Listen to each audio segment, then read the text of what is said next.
Shalom, puji nama Tuhan. Kalau hari ini Tuhan masih begitu baik dan dahsyat bagi kita. Tuhan masih peduli dan melindungi kita. Tuhan masih memberikan kesehatan, kekuatan. Itu semua karena kebaikan dan kemurahan Tuhan dalam kehidupan kita. Baiklah Bapak Ibu Saudara yang saya kasihi Tuhan, sebelum kita membaca dan merenungkan firman Tuhan, mari kita bersatu dalam doa. Bapa yang di surga, Allah yang kami kenal sebagai Tuhan dan Juru Selamat dalam kehidupan kami, Allah yang sebagai Bapa dan Gembala kami, yang akan selalu menuntun dan mengajarin kami, sehingga kami semakin hari semakin dekat dan semakin hari semakin mengenal dan semakin hari semakin mengetahui dan semakin hari semakin memiliki ketetapan-ketetapan untuk mengenal setiap jalan-jalan yang Tuhan tunjukkan kepada kami. Bapa, pada saat ini Tuhan kami serahkan sidang jemaat-Mu ke dalam tangan Tuhan. Biarlah kami semua dipenuhi oleh kuasa Roh Kudus dan kami semua mengerti dan memahami setiap firman Tuhan yang disampaikan oleh hamba pada saat ini Bapa. Hanya di dalam nama Tuhan Yesus kami telah berdoa dan mengucap syukur. Haleluya. Amin. Sekali lagi saya ucapkan salam buat kita semua. Baiklah, pada hari ini kita akan belajar tentang firman Tuhan di dalam Efesus 4 ayat 13. Efesus 4 ayat 13. Efesus 4 ayat 13, 14 dan 15. Sampai kita semua telah mencapai kesatuan iman dan pengetahuan yang benar tentang anak Allah, kedewasaan penuh dan tingkat pertumbuhan yang sesuai dengan kepenuhan Kristus, sehingga kita bukan lagi anak-anak yang diombang-ambingkan oleh rupa-rupa angin pengajaran dan permainan palsu manusia dalam kelicikan mereka yang menyesatkan, tetapi dengan teguh berpegang kepada kebenaran di dalam kita, di dalam kasih kita bertumbuh di dalam segala hal ke arah Kristus, atau Dia yang adalah kepala. Bapak Ibu Saudara yang saya kasih Tuhan, di sini tadi sangat jelas kepada kita bahwa Tuhan menuntut kita lebih bertumbuh lagi dan bertumbuh lagi, sehingga kita bukan menjadi anak yang mudah diombang-ambingkan, tetapi menjadi orang yang dewasa, bertumbuh, berbuah di dalam Kristus. Hari ini saya akan memberi tema kepada kita adalah diproses oleh Tuhan. Kita tahu bahwa sesuatu hal yang baik yang kita makan, baik yang kita minum, baik yang kita pakai, baik yang kita ingin gunakan, selalu ada prosesnya.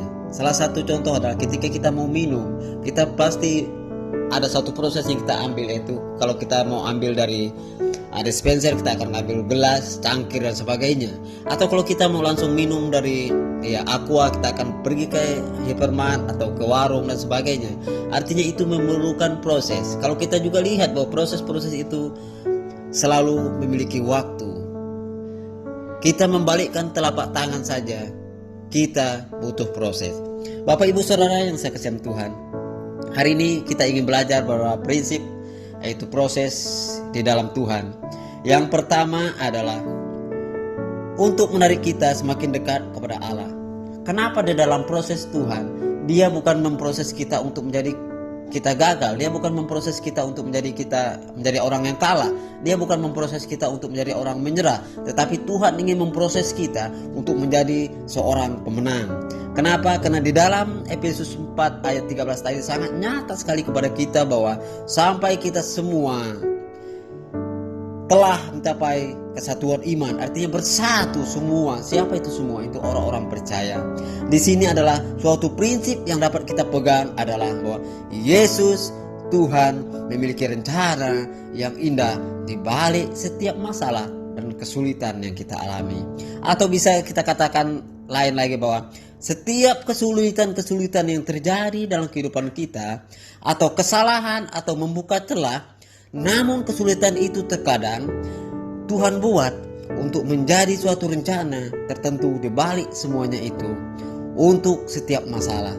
Sehingga kesulitan dan persoalan yang Tuhan izinkan atau yang kita alami dalam kehidupan kita akan membuat kita atau mengubah kita atau memproses kita untuk memperbaharui hidup kita menjadi lebih baik, kuat dan matang. Bapak Ibu Saudara yang saya kasihi Tuhan, Tuhan itu adalah Tuhan yang dahsyat. Dia tahu sesuatu hal yang terjadi dalam kehidupan kita itu adalah untuk proses supaya iman kita semakin matang. Salah satu contoh adalah ketika kita buat sesuatu atau kita seperti seorang tukang benjunan atau seorang tukang periuk, dia tahu bagaimana dia membentuk. Dia ambilnya tanah liat, dia bentuk, dia bulatkan, dia pukul, dia hempaskan sehingga itu akan menjadi suatu seperti gandum yang kita olah untuk roti. Dan lama-lama ketika dia sudah menyatu, maka itu akan susah untuk dilepaskan. Dan ketika ada sesuatu hal atau goncangan, buatan itu pun tidak mudah pecah dan retak. Hal yang sama juga Tuhan lakukan dalam kehidupan kita. Tuhan tidak pernah menjanjikan bahwa hidup kita di dunia atau sebuah kehidupan kita di dalam kehidupan nyata kita dunia ini bebas dari kesulitan. Tidak. Tetapi Tuhan selalu menjanjikan bahwa di dalam setiap kesulitan dalam kehidupan kita, dalam keluarga kita, dalam keuangan kita, maupun dalam kesehatan kita, Tuhan selalu ada di sana bersama dengan kita. Maka kita harus bisa katakan bahwa aku bisa menjalani dan melewati kesulitan ini dengan damai sejahtera dan sukacita dan kekuatan yang daripada Tuhan. Itulah seharusnya yang kita miliki sebagai orang percaya. Itulah seharusnya yang kita miliki sebagai orang yang telah Tuhan panggil untuk menjadi pengikutnya, atau untuk menjadi seorang anak, atau untuk menjadi seorang keluarga dan kerajaan Allah. Seharusnya kita bisa katakan kepada dunia atau kepada penderitaan kita bahwa setiap apa yang kita alami, setiap penderitaan yang kita alami, baik itu penganiayaan, baik itu secara fisik maupun secara mental, kita harus bisa katakan bahwa Yesus adalah pembelaku. Kenapa? Karena di dalam Yohanes 16 ayat 33 juga dikatakan bahwa bagaimana cara Tuhan menyertai orang percaya. Yohanes 16 ayat 33 berkata demikian, semuanya itu kukatakan kepada kamu supaya kamu beroleh damai sejahtera dalam aku. Dalam dunia kamu menderita penganiayaan, tetapi kuatkanlah hatimu, aku telah mengalahkan dunia. Bapak ibu saudara yang saya kasihi Tuhan, seharusnya kita orang yang percaya, orang yang tahu Tuhan, harus mengatakan bahwa memang aku sekarang boleh dianiaya, memang aku sekarang boleh menderita, memang aku sekarang boleh mengalami setiap masalah goncangan dalam kehidupan, dalam keluarga, dalam rumah tangga, bahkan dalam pekerjaan dan sebagainya. Tetapi kita bisa katakan bahwa Yesus ada bersama dengan aku, dan Yesuslah kekuatanku, Yesuslah kedamaianku, Yesuslah sukacitaku, dan Yesuslah sumber pengharapan dalam hidupku, keluargaku, dan pekerjaanku. Bapak ibu saudara, inilah satu-satunya yang harus kita miliki dalam kehidupan kita, sehingga kita ketika Tuhan memproses kita dengan berbagai cara, dengan masalah demi masalah, kita kuat dan mampu menghadapinya. Kenapa? Karena kita melihat Tuhan yang bersama dengan kita. Dan yang kedua yang harus kita pahami dan sadari bahwa untuk membentuk karakter Kristus di dalam kita, masalah itu adalah membuat karakter Kristus itu nyata bagi kita. Kalau kita berbalik kepada Tuhan, Tuhan juga ketika dia turun ke dunia atau ada di dunia, banyak juga masalah yang dia alami. Dia ditinggalkan oleh semua sahabatnya, dan dia juga mau dilemparin pakai batu. Bahkan orang-orang yang seharusnya pengikut dia, ketika mereka tahu bahwa dia bilang bahwa dia raja, dia ditolak dan sebagainya. Bahkan dia pernah ingin didorongkan ke jurang, tetapi Tuhan tidak membalas semua itu. Kenapa? Supaya proses itu membuat dia mencapai kehendak Bapaknya, yaitu untuk menyelamatkan manusia yang berdosa, itu saya dan saudara.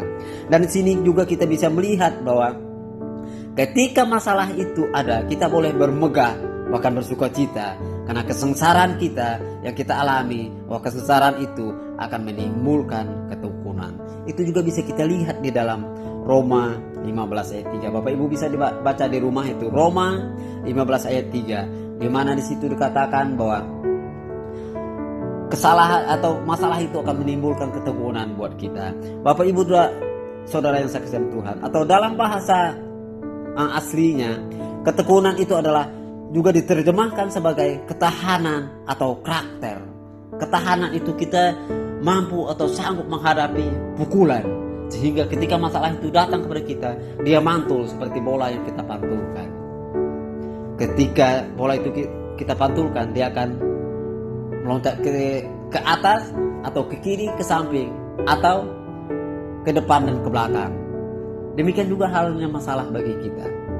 Ketika masalah itu menghantam kita, kita katakan Tuhanlah kekuatanku, masalah itu akan mantul. Artinya mantul tidak menguasai kita.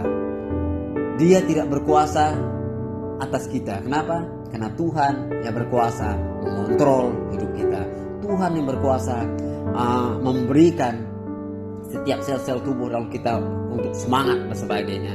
Bapak Ibu Saudara yang saya kasih Tuhan, maksud semuanya itu ialah membuktikan kemurnian iman kita dan iman saya dan saudara di hadapan Tuhan, yaitu yang jauh nilainya, seperti juga dikatakan dalam Alkitab, bahwa jauh nilainya daripada emas dan perak. Bapak Ibu Saudara, betapa senangnya, bahagianya dan bangganya kita memiliki Tuhan yang selalu memberikan kekuatan buat kita. Dan yang ketiga, kenapa kita harus hidup dalam prosesnya Tuhan? Yang ketiga adalah untuk melatih kita merespon kesulitan seperti Yesus. Lihat, Tuhan sudah tahu bahwa kita akan mengalami masalah, maka Tuhan kasih contoh. Ketika Tuhan mengalami masalah, dia meresponnya dengan positif, atau dia meresponnya dengan seperti Bapa yang dia ajarkan. Sehingga Tuhan juga menginginkan ketika masalah itu kita alami, Tuhan mau supaya kita juga merespon masalah itu seperti dia. Lihat di dalam 1 Yohanes pasal 2 ayat ke-6. Barang siapa mengatakan bahwa ia ada di dalam dia, ia wajib hidup seperti Kristus telah hidup. Lihat bagaimana cara Tuhan mengatasi setiap kesulitan. Dia selalu mengatasinya dengan respon positif. Cara terbaik untuk merespon setiap kesulitan yang terjadi dalam kehidupan kita adalah sebagaimana Yesus meresponnya. Ingat bahwa Tuhan Yesus datang ke dunia sebagai manusia, dan karena itu dia juga mengalami kesulitan demi kesulitan seperti yang kita alami. Tetapi Tuhan sanggup mengatasi setiap masalah demi masalah di hidupnya. Kenapa? Karena dia selalu ingat bahwa semua rencana Tuhan pasti indah.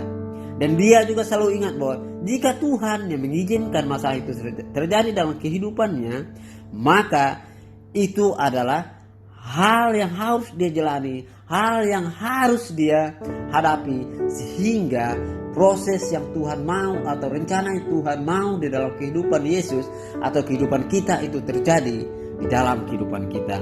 Itu juga bisa kita lihat atau bisa Bapak Ibu baca di rumah, itu di dalam Yeremia pasal 29 ayat yang ke-11. Di dalam Yeremia pasal 29 ayat yang ke-11. Dan Bapak Ibu Saudara yang saya kasih Tuhan, yang terakhir, bagaimana kita menghadapi atau hidup dalam prosesnya Tuhan untuk menyadarkan kita bahwa kasih-Nya lebih besar dari masalah kita. Ini lebih dahsyat lagi. Kasih-Nya lebih besar dari masalah kita. Mari kita lihat di dalam 2 Korintus 12 ayat 9. 2 Korintus 12 ayat 9, firman Tuhan. Tetapi jawab Tuhan kepadaku, cukuplah kasih karuniaku bagimu, sebab justru dalam kelemahanlah kuasaku menjadi sempurna. Sebab itu terlebih suka aku bermegah atas kelemahanku, supaya kuasa Kristus turun menaungi aku. Bapak Ibu Saudara yang sekalian Tuhan, Paulus mengatakan bahwa di dalam kelemahannya lah kuasa Tuhan nyata bagi kita. Artinya juga itu juga bisa kita alami, bisa kita rasakan ketika kita merasa lemah, ketika kita merasa putus asa, ketika kita ingin menyerah, ketika kita melihat bahwa tidak ada lagi jalan keluar atau tidak ada lagi yang bisa kita lakukan untuk menyelamatkan pekerjaan atau rumah tangga kita. Ingat, disitulah kuasa Yesus atau kuasa Tuhan atau kuasa Roh Kudus nyata di dalam kehidupan kita. Bapak Ibu, mari kita kembali kepada firman Tuhan, yaitu Tuhan selalu bersama-sama dengan kita dari dulu, sekarang, dan sampai selamanya. Kasih-Nya tidak pernah berubah, cintanya tidak pernah berubah, kuasanya tidak pernah berubah, mujizatnya tidak pernah berubah. Oleh karena itu, saya sebagai hamba Tuhan dan gembala Bapak Ibu ingin mengajak kita semua, lihatlah Tuhan yang dahsyat itu di dalam kehidupan kita. Mari kita berdoa. Segala pujian, hormat, kemuliaan bagi nama-Mu Tuhan. Terima kasih buat firman-Mu yang mengajarkan kami bahwa kami harus hidup di dalam prosesnya Tuhan. Bapa, pada saat ini kami ingin serahkan ke dalam tangan Tuhan itu setiap sidang jemaat-Mu. Mungkin mereka dalam keadaan lemah, sakit, dalam keadaan letih, dalam keadaan kekurangan, dalam keadaan masalah keluarga, pekerjaan. Tuhan datang untuk memberikan pertolongan. Bapak, kami tahu bahwa dampak daripada COVID ini sangat berdampak bagi kami, bahkan bagi umat-umat Tuhan atau umat-umat orang percaya, tetapi kami percaya kami di dalam Tuhan akan mengalami kelimpahan, di dalam Tuhan kami akan mengalami kesehatan, di dalam Tuhan kami akan mengalami kesejahteraan dan sukacita. Bapa, berkatilah semua sidang jemaat-Mu, biarlah mereka dipenuhi dengan kuasa dan kasih yang daripada Tuhan. Bapa, terima kasih juga buat anugerah-Mu begitu besar bagi kami. Kami juga serahkan ke dalam tangan Tuhan, itu Bapak dan Mami. Biar Tuhan juga selalu menyertai mereka, selalu menjaga mereka dengan kasih-Nya Tuhan. Bapa, sekali lagi kami serahkan kota kami, kota Batam, kota di mana kami tinggal, kota di mana kami mencari atau di mana kami bekerja. Tuhan sertai, Tuhan lindungi dan Tuhan jagai. Biarlah setiap COVID yang ada, memang fakta dan kenyataan mengatakan semakin tinggi dan tinggi, tetapi di dalam Tuhan kami katakan bahwa semakin turun dan turun, akhirnya nol. Itulah keyakinan kami. Hanya di dalam nama Tuhan Yesus, Bapa, kami yakin dan percaya setiap apa yang kami minta dan kami doakan, Tuhan akan memberikannya.